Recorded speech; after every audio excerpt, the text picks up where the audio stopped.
Thank you Masud ভাই। আমার মনে হয় আপনারা দুজনের আলাপ থেকে যে জিনিসটা উঠে এসছে, বাংলাদেশ স্বাধীন হওয়ার পরে বাংলাদেশের ফর সাম রিজন আমাদেরকে যেভাবে জানানো হয়েছে যে আমাদের দেশের বন্ধুত্বের ব্যাপ্তি সীমিত হওয়া উচিত, এই ধরনের একটা পরিস্থিতি সৃষ্টি হয়েছিল, যার ফলে এবং পরবর্তীতে আমাদের কালচারাল ইনফ্লুয়েন্স এবং আমাদের নিজস্ব কৃষ্টির এক্সপ্লোর করার সুযোগ না পাওয়াতে আমাদের ক্যারেক্টার, আমাদের দেশপ্রেম এগুলার ঘাটতি চলে আসে। অ্যাজ এ রেজাল্ট, যে আমাদের দেশের জন্য কোনটা ভালো, এই প্রশ্নটা কিন্তু খুব একটা বেশি আলোচিত পলিটিক্যাল লেভেলে হচ্ছে না। আমার এই দল, আমি কি করতে পারি, তোমার ওই দল সে কি করতে পারে, এটাই হচ্ছে তাদের বিচার্য বিষয়। দেশটাকে কিভাবে আগাতে হবে সেটার কোন রকমের কোনো চিন্তাই নাই। Very short term transactional, it's very alarming. সে জায়গায় আপনার যে রেফারেন্স যেটা দিয়েছেন, যে স্বাধীনতা উত্তরকালে আমাদের অতীতের শত্রুদেরকে ভুলে দেশের সাথে আমাদের বিভিন্ন দেশের সাথে সম্পর্ক সৃষ্টি করা, যেটা যদি প্রয়োজনীয় হয় ট্রেড এন্ড বিজনেসের কারণে বা অন্য যে কোনো কারণে, সেগুলাকে আমাদের ধরে রাখা উচিত এবং ওই লাইনে হাঁটা উচিত। ওই জিনিসগুলো হতে পারে নাই বা হয় নাই ফর সাম রিজন। একমাত্র চেষ্টা করেছিল জিয়াউর রহমান সাহেব ওই বৃত্তে থেকে বেরিয়ে আসার জন্য, এবং অনেকখানি এগিয়েছিল বেচারা আমাদের সার্ক থেকে শুরু করে অন্যান্য দেশের সাথে সম্পর্ক সৃষ্টি করার জন্য করতে পেরেছিল।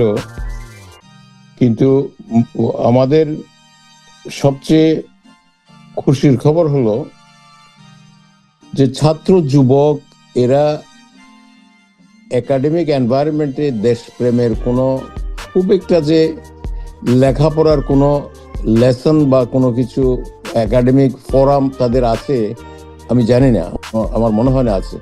তারপরেও তারা দেশের জন্য যে এতভাবে এত করে, এই যুব সমাজকে আমরা কিছু কিছু পলিটিক্যাল দল নিগৃহীত করার চেষ্টা করে, তাদেরকে ছোট করে দেখার চেষ্টা করে। এই জিনিসটা আমাদেরকে এটার ব্যাপারে একটু নতুন ভাবে চিন্তা করতে হবে, কিভাবে উই ক্যান জাস্ট প্যারাডাইমটাকে কিভাবে শিফট করতে পারি। যে নো, এই যুব সমাজ বুড়া বুড়িদের থেকেও অনেক ভালো বুঝে এবং ওরা দেশপ্রেমিক এবং they are with better character, and they should have the ability to lead, not those old haggards. They just don't even think, they don't have any visionary views দেশটাকে কোথায় নিয়ে যাবে। এনাম ভাই যে কথাটা বললেন যে 2040-এ কি হবে, 2050-এ কি হবে, আমাদের আজকে ইভেন উন্নত দেশগুলোতেও অন্তত 80% দেশ জনসংখ্যা নাই দেখে তারা পাগল হয়ে যাচ্ছে কিভাবে জনসংখ্যা বাড়াতে পারে। আর সে জায়গায় আমাদের জনসংখ্যাটাকে জনশক্তিতে আমরা রূপান্তর করতে পারতেছি না, বিকজ আমাদের লিডারশিপের কোনো ভিশন নাই। না হলে আমাদের উন্নয়নের হিড়িক এমন ভাবে পড়তো যে আমরা এটাকে হ্যান্ডেল করতে পারতাম না। ট্রাম্পের ভাষায় বলতে গেলে সো মাচ অফ উইনিং, যে আমরা এটাকে হ্যান্ডেল করার মতো ক্ষমতা থাকতো না। কিন্তু আমরা সেই জনশক্তিটাকে আমরা কাজে লাগাতে পারতেছি না, because of our lack of vision of the leadership. Anyway, আমি আজকের আলোচনা খুবই সুন্দর লাগতেছে আমার কাছে। এখন আমি রেজা ভাই যদি থাকেন সেলিম রেজা ভাই, আপনি যদি ওনাদের সাথে কিছু অ্যাড করতে চান। না Mujib, I'm just listening to the, আমি in the beginning আমি মিস করছি, so আমি just শুনবো, listen, আমি Okay, it's nice to see everyone, salam to everyone, আমি কিছু বলবো না। Thank you, thank you. এখন আমরা নতুন টপিকসে যাচ্ছি। ডক্টর খলিল যে সাধারণ পরিষদের সভাপতি হলো, এটাতে খুদ খুঁজতেছে উনি কি চালাইতে পারবে, বা ওনার ডক্টর ইউনূসের ইয়ে ছিল, বা ওনার অন্য রকমের কারো যোগসূত্র ছিল, নাইলে হতে পারতো না। কত রকমের কথা। ডক্টর ইউনূস যখন পুরস্কার পেল, 3টা টপ প্রাইজ পাইছেন, Nobel laureate, Congressional highest award, presidential highest award, কিন্তু না, ওনার একটা পাইতে পারে, 2টা পাইতে পারে। ওনার যদি ক্রেডিবিলিটি না থাকতো, উনি যদি সেরকম কোয়ালিটি না থাকতো, 3টা কেউ পায় না। এটা পৃথিবীর ইতিহাসে এরকম হয় না, খুব কম। হাতে পায়ে ধরে একটা পাইতে পারবেন আপনি, 3টা পাওয়া যায় না। তারপরে তো অসংখ্য অসংখ্য অ্যাওয়ার্ড, সারা দেশের যে কোনো দেশে গেছে সেই দেশের অ্যাওয়ার্ড। ডক্টর ইউনূসকে আমরা এখানে যখন 2014 সালে নিয়ে আসছিলাম, তখন ওনাকে আমাদের লিটল বাংলাদেশ হয়েছে, তখন he was awarded as the Governor General from the city of Los Angeles, Governor General of Little Bangladesh। Official record আছে এগুলো সব। ইন এনি কেস, আমাদের খুবই দুর্ভাগ্য যে আমাদের একটা লোক যদি চাঁদেও যায়, স্পেসে যায়, সেটাও আমরা এনজয় করতে পারি না। ফর সাম রিজন তার একটা ভুল ধরি, সে বলে না সে তো রাঙ্গামাটির ছেলে। কোনো না কোনো একটা কিছু বলতেই হবে আমাদেরকে। আমাদের অমুক তো সালাম সাহেব তো নাম্বার 1 ইঞ্জিনিয়ার আমেরিকার। সালাম সাহেবের তো সমস্যা আছে, ওনার ক্যারেক্টার নিয়ে অনেকে কথা বলে, বিদেশি বিয়ে করছে। আমি এক্সাম্পল বলতেছি, it may not be true. এই জিনিসটা আমাদের কখন কেন আসে? এটা হচ্ছে we can't enjoy the patriotism, আমাদের দেশের প্রতি আমাদের গভীর ভালোবাসা যেটা ভারতীয়দের আছে, সেটা আমাদের নাই। এটা আমাদেরকে, আপনাদের বক্তব্য থেকে আমরা যতটুকু জানতে পেরেছি, যে সিস্টেমেটিক্যালি আমাদেরকে এইরকম দেশপ্রেমের থেকে বাইরে নিয়ে এসে আমাদেরকে সুশীল বানানো হয়েছে, যে সুশীল হইতে হলে দেশপ্রেমের কোনো যুগসূত্র আপনার থাকতে পারবে না। সেই লেসন আজকে আমাদের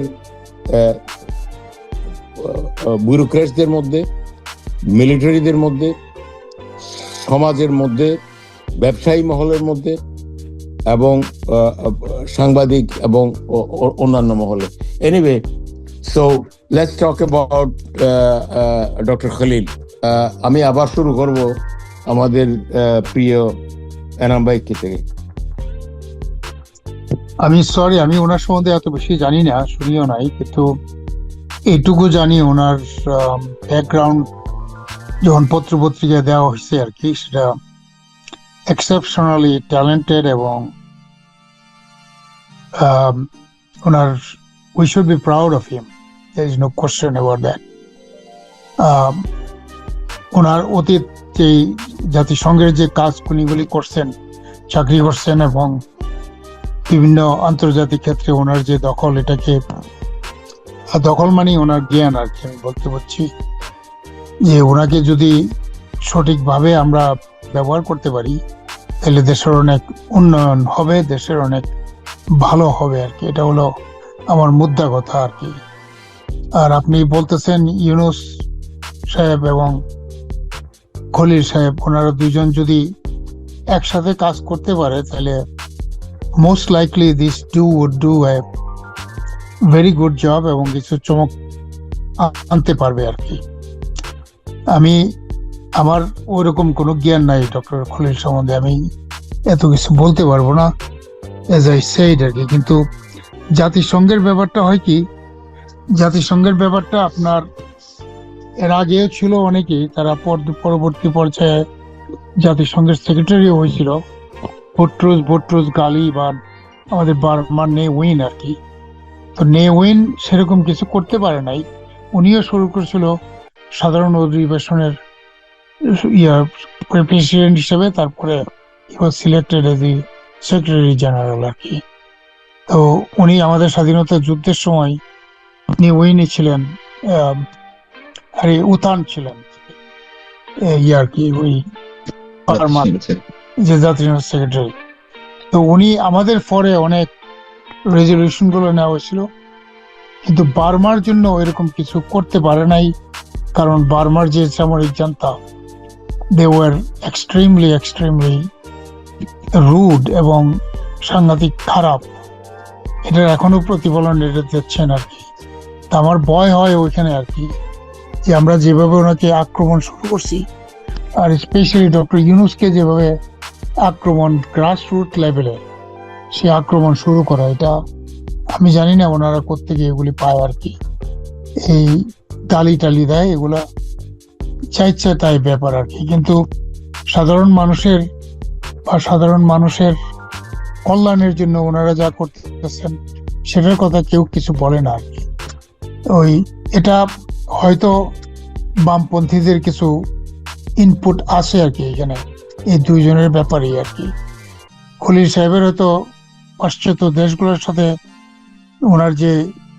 ওনারা যেহেতু থার্ড ওয়ার্ল্ড কান্ট্রিজের ওরা ভ্যালু দেয়, যারা ইন্টেলেকচুয়ালি অনেক বুদ্ধিমান এবং কন্ট্রিবিউশন যারা আছে তাদেরকে তারা তুলে আনে, না হলে এরা এগুলির অন্য কারোকে পলিটিক্যাল লোকদেরকে এত বেশি লিফট করে না আর কি।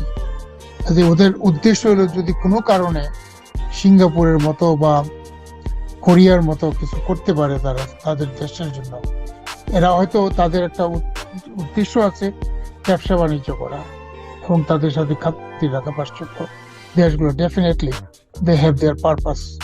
কিন্তু ওই পারপাসের বিরুদ্ধে যে ওই দেশকে দখল করবে, দেশটাকে মারবে, এটা করবে সেটা করবে, সেরকম কিছু নাই আর কি। সেরকম কিছু নাই। এই জন্য আমেরিকা আপনার বাংলাদেশকে নিয়ে কি করবে বলেন? কিন্তু ভারতের অনেক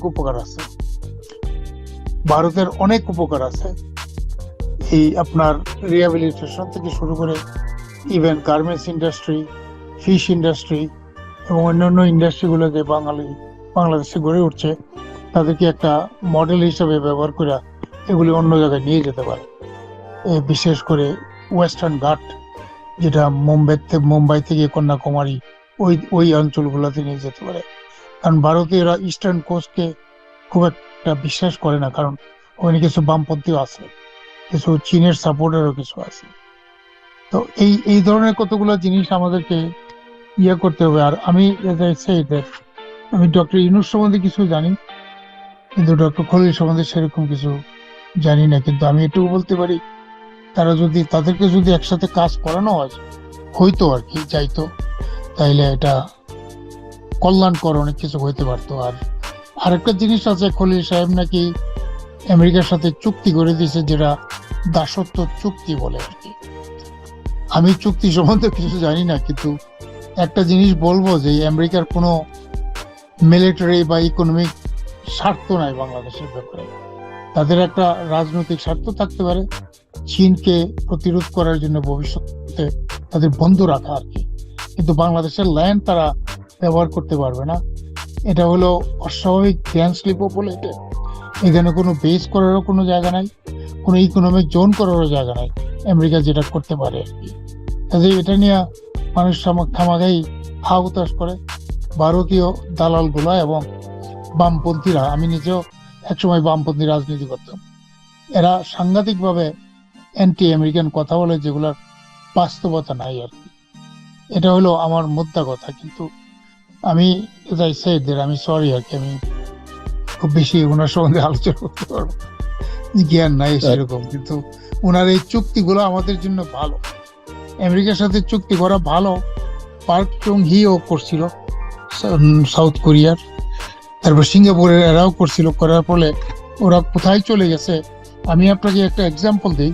1966-এ আমি যখন ঢাকা কলেজে ভর্তি হই, তখন সাউথ কোরিয়ার লোক ওখানে পড়তো ঢাকা কলেজে। 68-এ যখন বুয়েটে ভর্তি হই, তখন সাউথ কোরিয়ার ছেলেরা আমাদের এখানে পড়তে আসতো। আপনি you think about that, how the things had turn other way আর কি, উইদিন 5 years। এটা আমরা কোনো কিছু শিখতে পারি ওখান থেকে। ওই আমার মনে হচ্ছিল ইউনূস সাহেব এটা হয়তো করতে পারবে, কিন্তু ওনার বিরুদ্ধে যে বইগুলো লাগছে উনি একটু ভয় পেয়ে গেছে হয়তো আর কি, উনি যার জন্য হ্যাঁ, ইন্টারেস্টেড হবে। হ্যাঁ এটা আমার ধারণা ছিল তাই। আমি একটা আর্টিকেলও লিখছিলাম এই ব্যাপারে, কিন্তু ওনাকে চলে আসতে হচ্ছে হয়তো। এখন যদি যেহেতু পলিটিক্যাল সাপোর্ট আছে খলিল সাহেবের, উনি যদি করতে পারে, কিন্তু পলিটিক্যাল সাপোর্ট থাকলে হবে না। যারা সাপোর্ট করে তাদের কোনো ভিশন নাই আর কি, সমস্যা হলো ওইখানে আর কি। তাই এনিওয়ে, তো থ্যাংক ইউ আমাকে। Thank you. আপনার ওই যে ওনাদের দুজনের লবিং যদি আমাদের দেশে কাজে লাগাইতে পারেন, আমরা যে কথাটা বললেন, এটা অ্যাটলিস্ট কয়েকশো মিলিয়ন ডলারের কাজ ওরা আমাদেরকে ফ্রি করে দিতে পারবে যদি if we know how the trade and international deal takes place। যদি এর সম্বন্ধে আমাদের কোনো ধারণা থাকে, তাহলে they can do a favor of $100 million with their influence and acquaintance। I think it could be $1 billion. পৃথিবীর এমন কোনো দেশ নাই যেখানে তারা রিচ আউট করতে পারতেছে না। এক্স্যাক্টলি। এমন কোন দেশ নাই যেখানকার একটা পার্টিকুলার রিসোর্সেস আমাদের দরকার নাই, বা তাদের আমাদের একটা রিসোর্সেস দরকার নাই। থিংক অ্যাবাউট ইট, আমাদের গ্লোবাল ট্রেডটা মাশরুমের মতো ফুলে ফাইফে উঠবে within a very small period of time, যদি if we can make good use of the resources. So সেজন্য আমাদের যারা শত্রু বা আমাদেরকে যারা পছন্দ করেন, আমাদেরকে যারা দাবায় রাখতে চায়, তারা যখনই দেখবেন যে কোনো লোক মেধা নিয়ে সৃষ্টি হয়, মেধা নিয়ে এগিয়ে আসে, ওদেরকে ক্রাশ করো, ওদের সম্বন্ধে বদনামি করো, ওদেরকে নানা রকমের ট্যাগ লাগাও, এগুলা করে, এবং তারা কিছু পয়সা দিয়ে হোক বা কিছু অন্য রকমের প্রণোদনা দিয়ে হোক আমাদের দেশের কিছু লোককে লাগাই দেয় এদেরকে নানা রকমের ট্যাগ দেওয়ার জন্য। Let me remind you one thing. Sheikh Hasina ওনার শেষের দিকে একটু গ্লোবাল পলিটিক্যাল ওনার কানেকশনটাকে বৃদ্ধি করার জন্য she was really very curious, এবং উনি চেষ্টাও করেছে প্রচুর। অনেকে বলে যে উনি লবিস্ট হায়ার করেছিল, এবং একটা সিন আপনার মনে আছে যে কোনো এক জায়গায় কোনো এক রাষ্ট্রপ্রধানের সাথে কোনো চলার সময়, হাঁটা চলার সময় একটা ছবি নিয়ে সেটাও আমরা দেখানোর চেষ্টা চলেছিল। সো সেই সিন আর এখানকার সিন, এই দুইটা সিনকে আপনারা কম্পেয়ার করে দেখেন। দুইটা সিন যখন আপনি সাথে সাথে নেবেন, যে আমরা কত শত গুণ অ্যাডভান্স আছি, কি যে যন্ত্রণা হচ্ছে আমাদের শত্রুদের এই দুইটা আমাদের মেগা পাওয়ারের জন্য, এটা সীমাহীন ভাবে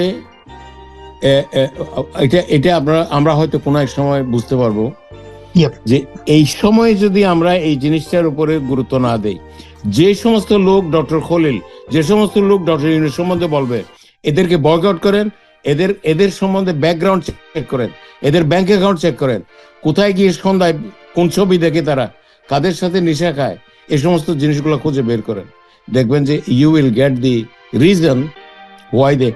কিছু কিছু লোক এখন, যে এনাবা একটু ইশারা করলো, যে এই যে চুক্তিটা যেটা হয়েছে 11th আওয়ার, এই চুক্তি কেন করেছে? আমার ধারণা, আমি কারোর সাথে কথা বলি নাই, যদিও ডক্টর ইউনূসের সাথে আমার অ্যাক্সেস আছে থ্রু ইমেইল, কোনো সময় জিজ্ঞেস করি না, আমি আমার পার্সোনাল ওপিনিয়ন বলতেছি। ইউনূস সাহেবের কাছে আর 2-3 দিন, বা এটা তো 2 দিন আগে হয় নাই, নিশ্চয়ই 10-20 দিন আগে থেকে এটা ম্যাচিওর করার চেষ্টা হয়েছে, ফাইনালি গিয়ে 2 দিন আগে হয়েছে। কেন হয়েছে? Doctor Yunus was not getting cooperation from the secretariat. Dr. Yunus was not getting cooperation from the DGFI or the security agencies. Dr. Yunus didn't get the cooperation from the political parties. Dr. Yunus didn't get the cooperation from the military. এবং যেভাবে ভারত চাপের মধ্যে রাখছে এবং ভারতের সাথে সবাই মিলে যেভাবে কাজ করতেছে, ইনারা হয়তো ধারণা করেছে যে যদি আমরা কোন রকম একটা জ্যাক লাগায় না রাখি, তাইলে ভারতের একচেটিয়া জিনিসটাকে হ্যান্ডেল করা আমাদের জন্য ডিফিকাল্ট হবে। Let's keep a cross check একটা রেখে দেই, যেন এক্সক্লুসিভ খেলা খেলতে না পারে। আমি ধারণা করতেছি that was the motivating factor, কেন তারা এই চুক্তিটা যাওয়ার আগে হঠাৎ করে এটা করতে হলো তাদেরকে। Most I don't likely. C any other reason. Enam ভাই বোধহয় আমার সাথে এগ্রি করলেন নাকি? 100%, yeah. মুজিব ভাই, জি। যে এই চুক্তিটা সম্পর্কে আমিও ডিটেল জানি না, তবে আলোচনার মাধ্যমে যেটুকু জানতে পারছি, একটা বড় একটা বিষয় আমরা সেদিকে না তাকিয়ে অনেক সময় আমরা আমেরিকা মানেই একটা ক্ষতির হয়ে গেল বিরাট একটা কিছু, ওই যে ওই শ্রেণীর লোকগুলো যে ধোঁয়া তুলতেছে। আমাদের বড় সেক্টর যেটাতে মানি মেক করে সেটা হচ্ছে গার্মেন্ট সেক্টর। এই গার্মেন্ট সেক্টরের একমাত্র বায়ার হচ্ছে আমাদের আমেরিকা সব থেকে। আপনি যান HM-এ, আপনি যান ওই যে টমি হেলফিগার বা অন্যান্য সব কিছুতে, অন্যান্য যেসব মেসি, company- ব্লুমিংডেল, হ্যাঁ, এদের কাপড়ের হাত দিলেই দেখা যায় মেড ইন বাংলাদেশ। এটা তো আমরা সবাই জানি, এবং বেসিক্যালি আমরা এটাও জানি বর্তমান পরিস্থিতিতে যে গার্মেন্টস আমাদেরকে বিরাট ভাবে, গার্মেন্ট শিল্পটা আমাদেরকে বাঁচায় রাখছে। ওরা পরিষ্কার বলছিল আমেরিকা যে এই চুক্তিতে যদি আমাদের কাছ থেকে তুলা না কিনা হয়, ওই আলোচনা আমি ওইটা চুক্তিটা পড়িনি পুরাপুরি, তা আলোচনা শুনছি যে আমাদের কাছ থেকে তুলা কিনতে হবে, একটু বেশি দাম পড়বে অন্যদের কাছ থেকে নেওয়ার থেকে। কিন্তু কত বড় সেক্টরে আমরা বাঁচাই ফেলছি গার্মেন্টস। এই গার্মেন্ট যদি হারাতাম, আমাদের দেশের লোক লাখ লাখ কোটি কোটি লোক বেকার হয়ে যায়। মাসুদ ভাইয়ের সাথে একটু অ্যাড করি আমি, ওই যদি আমরা ভারত আমেরিকা থেকে যদি কটন নেই, তাহলে এমনও কথা হয়েছে যে আমাদের এক্সপোর্টার, এখন তো আমরা 19% ট্যাক্স দেই বা ডিউটি দেই, আরো বেশি দিতে। ফ্রি হয়ে যাবে, জিরো হয়ে যাবে। So that is also there. Yeah. So কন্ট্রাক্টে জেনারেলি আমি দেখেছি there is nothing to be worried। Yeah. তবে আমাদের ওয়ারিসাম হলো কিছু পণ্ডিত, ডক্টর ইউনূস ওনাদেরকে কিছু দিনের জন্য হায়ার করেছিলেন, ওনারা এখন এত কষ্ট পাচ্ছে যে ভারতের আমেরিকার সাথে কেন কন্ট্রাক্ট হলো, এটা আমাদের বিরাট একটা ক্ষতি হয়ে গেছে। কিন্তু যে সমস্ত কন্ট্রাক্ট এক্সিস্টিং আছে, যেগুলাতে আমাদের সর্বনাশে দামামা বেঁচে গেছে, এগুলা নিয়ে ওদের মুখের থেকে আমি আজ পর্যন্ত কোনোদিন কোনো কথা শুনি নাই। So this people should be marked. তারা কে কি বলতেছে এগুলা খেয়াল করেন আপনারা সবাই, এবং এগুলা রেকর্ড রাখেন, এবং তাদের মোটিভ কি, কেন বলতেছে, এগুলো আপনারা দেখে রাখেন। কোনো এক সময় এদেরকে আমরা অ্যাকাউন্টেবল করব। তাদের ব্যাংক অ্যাকাউন্ট, তাদের ছেলেপেলেরা কোথায় পড়ে, কোথা থেকে তাদের আনুকূল্য আসতেছে, তাদের মোটিভেশন কি, মোটিভ কি, এগুলো আমরা একসময় বের করবো ইনশাল্লাহ। এনিওয়ে, সো আমাদের এখন প্রায় শেষের দিকে ডক্টর ইউনূস এবং ডক্টর খলিল নিয়ে আমরা আলাপ করে ফেলেছি, এবং I will go for the closing statement from Enam ভাই। ক্লোজিং কিসের উপর ক্লোজিং করতে বলছেন? তো গত দুইটা anything and everything, it doesn't matter. আপনি জাস্ট 1-2 মিনিটের ভিতরে যেটা আপনি প্রয়োজনীয় মনে করতেছেন। আমি আপনাকে বলতে পারি যে আমাকে থ্যাংক ইউ, আমাকে এত সম্মান দেওয়ার জন্য। আমি জানি না, একটা আমাকে বলা হয়, আমি নিজের সম্বন্ধে বলতেছি, আমাকে বড় হয়েছি ছোট সময় থেকে বাদাইম্মা হিসাবে আর কি, কারণ অন্যের বাড়িতে থাকতাম আর কি, পোলাপান খেপে গেলে আমার বাদাইম্মা বলতো আর কি, ক্লাস ফ্রেন্ডরা আর কি, কারণ অন্য বাড়িতে থেকে পড়াশোনা করছি। আর একটা সিলেটের একটা গান আছে হেমঙ্গ বিশ্বাসের, তো সেটার হিসাবে আমি সোহাগপুর গ্রামে বড় হয়েছি, আমার বাড়ি মানিকনগর, আর তালসই স্কুলে পড়ছি, সেই হিসাবে আমি বলতে পারি যে সোহাগপুরের পালা কৈতর, মানিকনগরের কুড়া, মেঘনা নদীর গান ছিল আমি শূন্য দিলাম ওরা রে ভাই যাইতে তাল শহর, ডানা ভাঙ্গে পড়লাম আমি আমেরিকার উপর। তো আমায় তোমরা চিনোনি, তোমরা আমায় চিনোনি। এখন প্রশ্নটা হলো ক্লোজিং স্টেটমেন্টে, এটা হলো আমার পরিচয় আর কি। আমি হাল বিলে বড় হয়েছে, আমার এরকম কোনো ইয়া নাই, কিন্তু পড়াশোনার প্রতি আমার একটা ইয়া আছে আর কি, সাংঘাতিক আগ্রহ আছে এবং সমাজের প্রতি। আমি যেটা বলতে পারি আপনার, যদি আমরা কোনোভাবে ডক্টর ইউনূসকে we can back him for our, জাতিসংঘ থেকে অনেক বেশি কাজ হবে যদি দেশে কোনো পজিশন উনি ইয়া করে তাকে ইউজ করা হয়, এটা অনেক বেশি কাজ হবে যদি এটা হয় আর কি। এটা আমার ব্যক্তিগত মতামত। কারণ এখন একটা শক্তি আছে ডক্টর খলিলুর রহমান এবং উনি দুইজন শুধু একসাথে কাজ করে, এটাকে হয়তো সাউথ কোরিয়ার মতন ট্রান্সফরমেশনাল কেস করতে পারে, যেটা 1963 থেকে 68 ওদের 5 বছর লাগছে এটাকে শর্ট আউট করতে, but within 2 or 3 years they became one of the major power in the right now is the one of the most developing economic power in the world আর কি সাউথ কোরিয়া। আমরা ওইটার স্বপ্ন দেখি, কে রাজাকার, কে মুক্তিযোদ্ধা, কে অমুকের সন্তান, কে এটা বন্ধ করে যদি আমরা এই ধরনের জিনিস করতে পারি তাহলে আমাদের জন্য লাভ হবে। এটা আমাদের এগুলি নিয়ে আমাদের কোনো অবস্থাতেই উচিত না, কিন্তু এটা হয়ে যাচ্ছে, এটা কিছু করার নাই। আর আমার ব্যক্তিগত বলায় মুক্তিযোদ্ধা হিসেবে বলতেছি, ভারতীয় আধিপত্যবাদী বলবো আমি, এবং সম্প্রসারণবাদ, তারপর আছে ব্রাহ্মণ্যবাদ, এগুলোর বিরুদ্ধে আপনাকে সোচ্চার হতে হবে খুব টেক্টফুলি, নট বাই ওপেন ডিসকাশন। কারণ এরা কালচারালি অনেক বেশি ইনপুট দিচ্ছে। হিন্দিতে এখন বিয়েতে হিন্দি ছাড়া কোনো গান হয় না বাঙালিদের আর কি, আমেরিকাতে হোক বাংলাদেশি হোক। আমার কাছে খুব খারাপ লাগে, খুব স্মৃতিকটু লাগে, কেন হিন্দি গান এবং হিন্দি কথা বলবে, ঢাকাতে নাটক হয়ে বলে হিন্দি কথা, মানে ওয়াই এরকম কালচারাল অ্যাগ্রেশন কেন হচ্ছে আর কি। এটাকে বন্ধ করার জন্য ইউনূস খলিলের মাধ্যমে যদি আপনার ওয়েস্টার্ন কান্ট্রিগুলোতে কিছু লবিং করে ইকোনমিকটাকে পাওয়ারফুল করতে পারেন, তখন অটোমেটিক্যালি এটা কালচারালি পলিটিক্যালি হয়তো শক্তিশালী হবে। এটা আমার ধারণা আর কি, ব্যক্তিগত। Thank you. আমাদের আপনার কথা থেকে যেটা বলছি যে আমাদের নতুন কোনো ইন্ডাস্ট্রি হচ্ছে না, ফ্যাক্টরি গুলো ক্লোজ হয়ে যাচ্ছে, আমাদের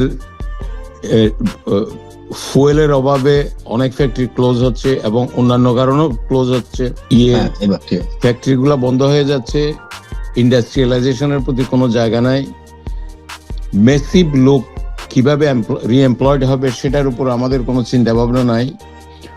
তবে এই যে আমরা যদি একটা গুড নিউজ হলো যে আমাদের বর্তমান সরকার ফর সাম রিজন তারা এই দুইজন লোকের প্রতি, বিশেষ করে বর্তমানে এবং দেখতেছি আমি ডক্টর খলিল এবং ডক্টর ইউনূসের প্রতি তাদের রেসপেক্ট এখনো তারা জারি রেখেছে এবং তাদেরকে রিকগনাইজ করেছে বলে আমার ধারণা।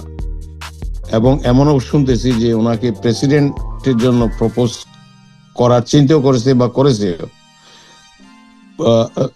যেটাই হোক না কেন, আমাদের শুধু ডক্টর খলিল এবং ডক্টর ইউনূস বলে কোনো কথা না, যে সমস্ত লোক আমাদের দেশের জন্য কাজে আসবে, কাজে লাগবে, প্রত্যেকটা লোক, প্রত্যেকটা রিসোর্সেস, এনাবাইদের মতো লোক, ওনারা এনভায়রনমেন্টাল ইঞ্জিনিয়ারিং, না কথার কথা বলতেছি আমি, যেমন আমাদের এখান থেকে নিয়ে যাওয়া হয়েছে রাস্তার জন্য, এখানে আরো প্রতিটা বিষয়ের উপর আমাদের ইঞ্জিনিয়াররা এখানে নম্বর 1 ইঞ্জিনিয়ার হিসেবে প্রতিষ্ঠিত, সালাম সাহেবদের মতো লোক। সো আমাদের ট্যালেন্ট গুলা নিয়ে যাওয়া।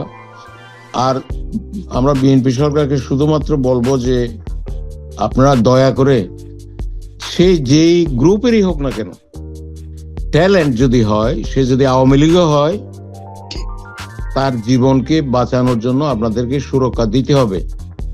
আমাদের দেশের আওয়ামী ট্যালেন্ট, আমাদের দেশের বিএনপির ট্যালেন্ট, আমাদের দেশের ছাত্রদের ট্যালেন্ট, এনসিপির ট্যালেন্ট, যেগুলা those who has the faculty to think about the country, who can see 10 years ahead, 40 years ahead কি হতে যাবে, যারা এটা ভিজুয়ালাইজ করতে পারে, এই জাতীয় লোকগুলা হচ্ছে বিদেশি শত্রুদের টার্গেট। এদেরকে নানাভাবে এরা মেরে ফেলবে, উঠতে দেবে না। সো পলিটিক্যাল ফিল্ডে হোক, নন পলিটিক্যাল ফিল্ডে হোক, যদি কেউ এই ধরনের কোনো কেউ আসে ওদেরকে সুরক্ষা দিতে হবে। মাসুদ ভাই, আপনার লাস্ট ওয়ার্ড। হ্যাঁ, লাস্ট ওয়ার্ড ওইটাই যে ভারত আমাদের পিছনে লেগে আছে, যে আমরা কালচারালি অথবা ইকোনমিক্যালি এবং তাদের সমস্ত কিছু আমাদের এখানে এস্টাবলিশ করার জন্য, আমাদের ডেভেলপমেন্টের পিছনে বাধাগ্রস্ত করার জন্য নানান প্রকার অপকর্ম শুরু করছে। বিশেষ করে ওয়েস্ট বেঙ্গল, পশ্চিমবঙ্গ এটা মোদির হাতে চলে যাওয়াতে একটা পুরা সুযোগ পাইছে আরো বেশি। তো এই ব্যাপারে আমরা নেক্সট কোন একটা ইসে আলোচনা করবো যে দেশের ব্যাপারটা নিয়ে। আর এই ব্যাপারে আমরা সবাই আশা প্রকাশ করি। Thank you. আগামী আমাদের আলোচনার মধ্যে আমরা ফরেন রিলেশনসের উপরে কথা বলবো। বাংলাদেশ পাকিস্তানের সম্পর্ক হলে আমরা কিভাবে উপকৃত হতে পারি বা অপকৃত হতে পারি, এটা কিভাবে করা সম্ভব, বা অন্যান্য দেশের সাথে, ইভেন আফগানিস্তানের সাথে হোক বা যে কোনো দেশের সাথে হোক, আমাদের ফরেন পলিসিটা কিভাবে আগানো উচিত। এবং বিশেষ করে যেখানে ডক্টর খলিল এবং ডক্টর ইউনূস সাহেব আমাদের সাথে আছে, আমাদের ফরেন পলিসিটাকে কিভাবে অ্যাডভান্স করলে ম্যাক্সিমাম বেনিফিট দেশ পাবে, সেই জিনিসের উপর আমরা কথা বলবো। এবং এর পরবর্তী সপ্তাহে আমরা হয়তো ব্যাংকিং সেক্টরের উপর আমরা দুজন এমডিকে, এক্স রিটায়ার্ড এমডিকে নিয়ে আসবো, অথবা বাংলাদেশ ব্যাংকের কোনো অফিসারকে আমরা আনবো। ওনাদের কাছ থেকে শুনবো কিভাবে আমাদের ব্যাংকিং সেক্টর, সেন্ট্রাল ব্যাংকিংটাকে কোনো সুচিন্তিত পরামর্শ যদি থাকে সেগুলো আমরা আমাদের আলোচনা থেকে বের করে নিয়ে আসার চেষ্টা করবো। আপনাদেরকে সবাইকে ধন্যবাদ।